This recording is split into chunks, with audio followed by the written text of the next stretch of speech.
আসসালামু আলাইকুম রহমতুল্লাহ। আমাদের ইঞ্জিন ক্লাসে আপনাদেরকে স্বাগত। তো আমরা আজকে আমাদের স্টুডেন্টদের কী শিখাইছি আপনারা স্টুডেন্টদের মুখ থেকে জানতে পারবেন। তো আমাদের সামনে আছে আমাদের ভাই, উনি আপনাদেরকে দেখাবে ইঞ্জিনে উনি কী শিখতে পারেন। আসসালামু আলাইকুম। আমরা আজকে ইঞ্জিন সম্পর্কে ডিটেলস জানতে পেরেছি। তো আমি একটা বিষয় নিয়ে একটু কথা বলি। আমি রেডিওটা সম্পর্কে জানতে পারছি, এখানে পানি থাকে। তো এটা হলো গাড়ির হিটটাকে কন্ট্রোল করে। যদি এখানে পানিটার অভাব হয় তখন গাড়িটা হিট হয়ে যাবে। তো প্রতিদিন বের হওয়ার আগে আমরা এটা চেক করে নেব অবশ্যই। ধন্যবাদ। তো ম্যাডাম কি শিখলেন? প্রতিদিন সকালে বের হওয়ার আগে এখানে চেক করতে হবে মোবিল পরিমাণ মতো আছে কিনা, এটা চেক করে নিতে হবে। ওকে, তারপরে ভাই কি শিখলেন? তারপরে আমি শিখতে পারছি 5 থেকে 7 দিন পর বের হয়ে ব্রেক অয়েল চেক করতে হবে। ব্রেক অয়েল যদি না থাকে তাহলে 5 থেকে 7 দিন পরে না, মানে আপনি ব্রেক যখনই কম হবে তখনই আপনার ব্রেক অয়েলটা আপনার চেক করতে হবে, এটা বলবো। ঠিক আছে? তো সেই ক্ষেত্রে আপনার ব্রেক অয়েলটা চেক দিতে হবে, ঠিক আছে? মনে থাকবে? ওকে, আরেকবার বলে দেখো। আচ্ছা। গিয়ার অয়েল প্রতিদিন চেক করা লাগে না। গিয়ার অয়েল 15 থেকে 20 দিন পর পর চেক করলেই হবে।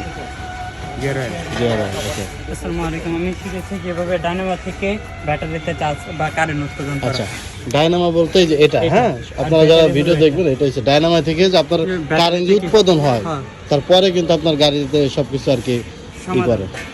আচ্ছা। আসসালামু আলাইকুম। আজকে আমি শিখতে পেরেছি স্কুলে এসে যে পাওয়ার ওয়েল ঠিক মতো আছে কিনা এটা আমাকে চেক করতে হবে। যদি পাওয়ার ওয়েল ইঞ্জিনে ঠিক মতো না থাকে আমার স্টিয়ারিং হার্ড হয়ে যাবে, এজন্য সবসময় আগে পাওয়ার ওয়েল চেক করতে হবে। Good, very good. আসসালামু আলাইকুম। আমি আজকে শিখতে পেরেছি ব্যাটারি গাড়ি স্টার্ট দেওয়ার আগে চেক করতে হবে ব্যাটারিতে পাওয়ার আছে নাকি। যদি পাওয়ার না থাকে তাহলে গাড়ি স্টার্ট হবে না। সেটা পাওয়ার না, সেটা হচ্ছে যদি পানি ব্যাটারি থাকে তাহলে পানি থাকতে হবে, আর যদি পাওয়ারের ব্যাটারি থাকে তো এই যে এখানে আমাদের এখানে সবুজ বাতি যদি জ্বলে তো সেই ক্ষেত্রে আমাদের মানে ব্যাটারি চার্জ আছে, আর যদি লাল বাতি জ্বলের ভিতরে সেক্ষেত্রে চার্জ নাই, তখন আপনি যতই সেল দেন তখন কিন্তু গাড়ি আর স্টার্ট হবে না, বুঝছেন ভাই? আসসালামু আলাইকুম।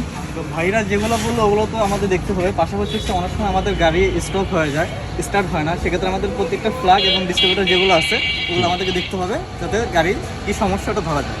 Good, very good. তো এখন আপনারা যারা আসলে মূলত ড্রাইভিং শিখতে চান, তো মোটামুটি আপনারা অনেকেই অনেক সম্বন্ধে জানেন যে শুধু ড্রাইভিং করতে পারবেন বাট কিন্তু ইঞ্জিন সম্বন্ধে শিখতে পারবেন না। তা আপনাকে আমি বলতে পারি টোটালটাই কিন্তু আপনি শিখতে পারবেন। সেই ক্ষেত্রে আপনি আমাদের সাথে যোগাযোগ করতে পারেন আলমদিনা ড্রাইভিং স্কুলে। আমাদের অ্যাড্রেসটা হচ্ছে উত্তর হাউস বিল্ডিং 6 নম্বর সেক্টর, এসে পরিবহনের ঠিক অপোজিটে। আমাদের নিচে যে কন্ট্যাক্ট নাম্বারটা আছে এটাই আপনারা সরাসরি যোগাযোগ করতে পারেন। ধন্যবাদ।